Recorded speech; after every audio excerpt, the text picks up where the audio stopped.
Está no ar o Daily Fin, seu resumo diário de notícias e negócios de uma forma simples e descomplicada. Meu nome é Gabriel Branco. E eu sou André Hermeto. Nossa missão aqui é trazer 3 assuntos essenciais para o seu dia, com contexto e um olhar crítico. Lembrando que no fim tem nosso giro completo dos mercados, para você conferir o que mais mexeu com o humor dos investidores. Hoje é quarta, 11 de fevereiro, então já pegue seu café, procure um lugar confortável e fique aqui com a gente. Entre os destaques desse episódio na seção Empresas, ChatGPT começa a exibir anúncios nos Estados Unidos. Em mundo, Jeffrey Epstein financiou modelos brasileiras. Já no Brasil, estamos com a segunda pior nota da história em índice global de corrupção. E antes de começar nosso noticiário, o patrocinador do episódio de hoje tem um recado para você sobre um tema que vem ganhando muita força no mercado financeiro. Pois é, no mês passado, pessoal, a prata ultrapassou os $100 por onça pela primeira vez na história, mesmo depois dos preços já terem dobrado em 2025. Numa entrevista recente, o André Jakurski, que é um dos nomes mais respeitados do mercado, chegou a falar que só viu algo parecido uma única vez, que foi lá em 1980, quando movimentos especulativos fizeram o metal disparar. Mas agora a história é outra, Branco. Essa alta recente tem fundamento e está ligada a uma demanda real. A prata virou insumo essencial para painéis solares, semicondutores, turbinas e várias outras aplicações, enquanto a oferta global há anos não acompanha esse ritmo. E isso sem falar do ambiente de incerteza geopolítica que favorece os ativos associados à proteção. Isso aí, Andrezinho, é sem dúvida um ativo para ficar de olho. E se você quer se juntar aos investidores que vêm se expondo ao metal, o ETF BSIL 39 da GlobalX oferece acesso a um portfólio global de mineradoras de prata. O link para você conhecer mais detalhes sobre esse ativo está aqui na descrição do episódio. Boa, Branco. E agora de volta à nossa programação, bora para a primeira notícia.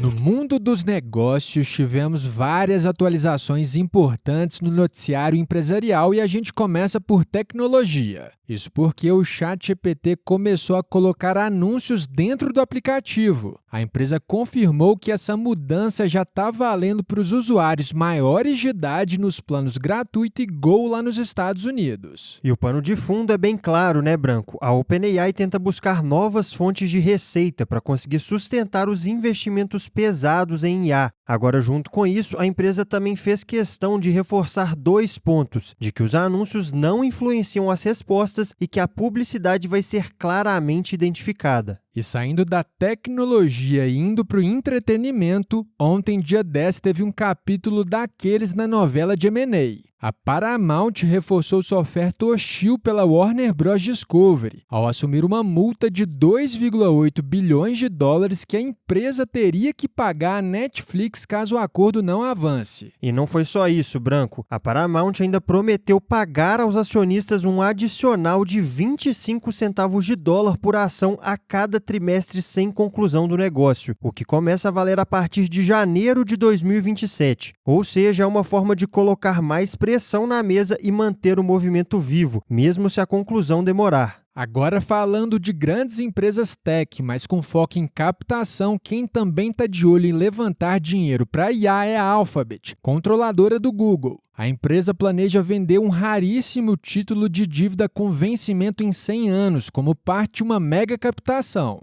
E tem um detalhe importante, essa seria a primeira emissão desse tipo por uma empresa de tecnologia desde a Motorola lá em 1997. E para fechar nosso bloco com uma quarta novidade, o MrBeast, que é o criador de conteúdo mais seguido do mundo no YouTube, anunciou a compra da startup Step, um aplicativo de serviços financeiros voltado ao público jovem e que já reúne quase 7 milhões de usuários. E o potencial aqui é enorme, isso porque o MrBeast tem 466 milhões de inscritos no canal e 65% desse público está abaixo dos 25 anos. Então ele compra um app financeiro que já é grande e ao mesmo tempo tem uma audiência gigante no público que esse tipo de produto mira. Pois é, de anúncios no ChatGPT, a briga pesada no streaming e até influencer comprando fintech, dá para ver como as empresas estão buscando novas formas de crescer. Mas com esse giro empresarial fechado, a gente segue agora para o noticiário internacional.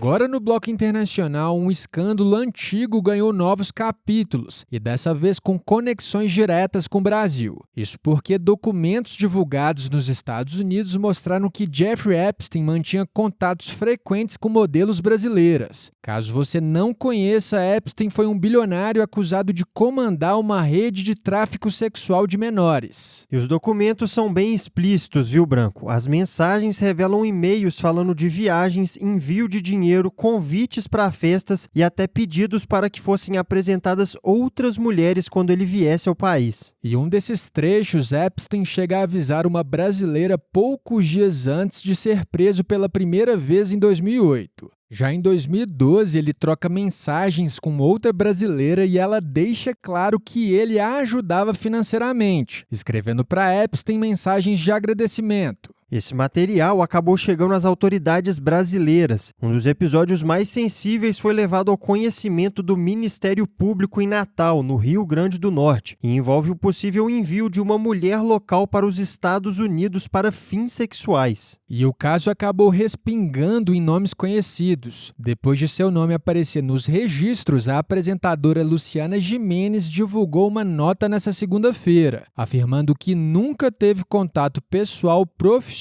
ou financeiro com Epstein. E no meio desses arquivos apareceu até uma curiosidade. Há uma referência a uma pegadinha do programa Silvio Santos envolvendo mulheres de saia. Saindo do Brasil e indo para os Estados Unidos, parlamentares, inclusive republicanos, estão acusando o governo de tarjar os documentos, ou seja, esconder nomes influentes nos arquivos divulgados. Ontem, o secretário de Comércio americano admitiu que visitou a ilha de Epstein, mas negou qualquer relação com o financista. Já no Reino Unido, o impacto também foi político. O primeiro-ministro Keir Starmer, que vem sendo pressionado a renunciar, afirmou que seu governo segue forte e unido mesmo diante das cobranças. Ou seja, Branco, um caso que parecia enterrado voltou com força total e agora atinge vários países ao mesmo tempo. Mas com esse panorama do noticiário internacional fechado, a gente vira a página e segue agora para o noticiário aqui do Brasil.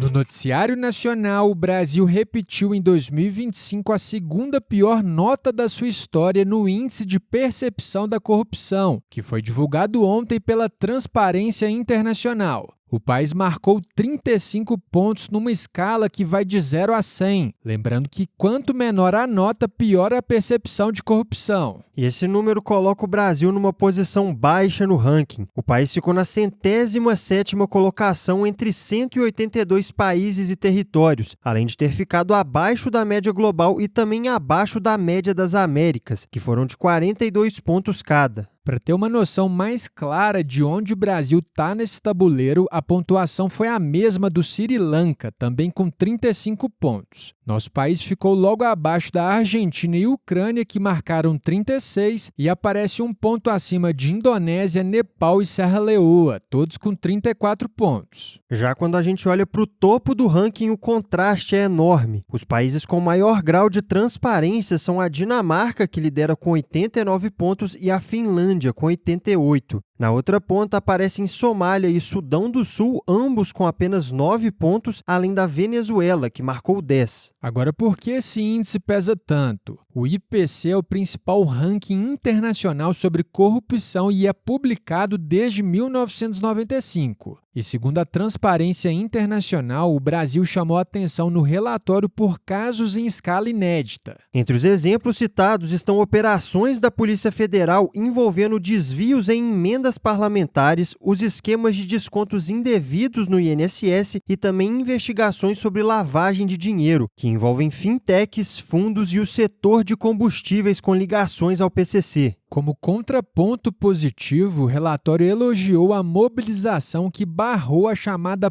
PEC da blindagem no Congresso. E, além disso, a Transparência Internacional encerra o documento dando recomendações diretas ao governo brasileiro. E para fechar esse quadro com um dado extra, o governo liberou no início desse ano um recorde de 1,5 bilhão de reais em emendas parlamentares, o maior valor desde 2016. Ou seja, o índice mostra um país que, até até reage institucionalmente em alguns momentos, mas que ainda convive com graves problemas quando o assunto é corrupção. Mas com esse panorama do Brasil fechado, a gente segue agora para o nosso fechamento dos mercados.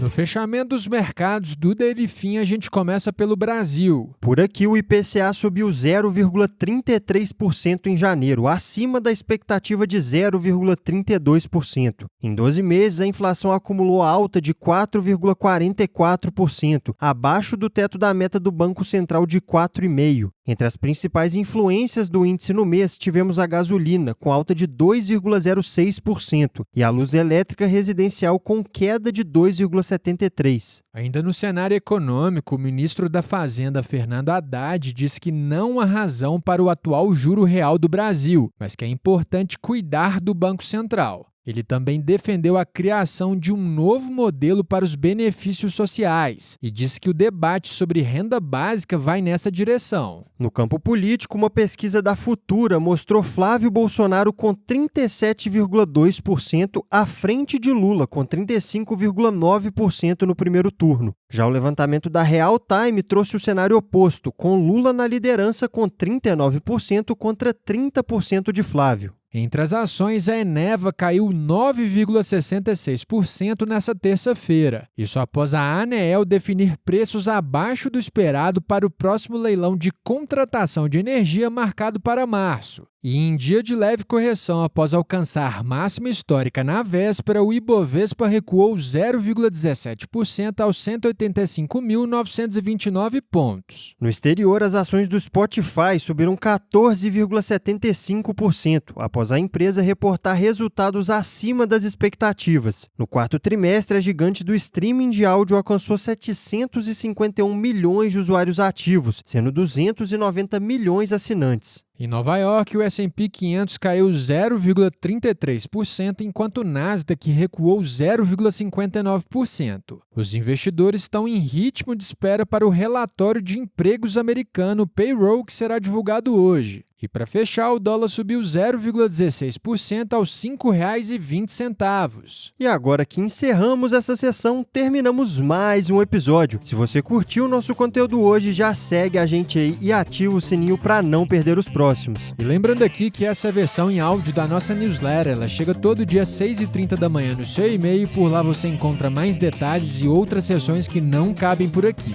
O link de inscrição está na descrição desse episódio. E se esse episódio te ajudou, não guarda só pra você não, já compartilha com os amigos e com a galera do trabalho, até porque todo mundo merece ficar bem informado. É isso aí, a gente se vê amanhã no próximo episódio. Valeu, pessoal!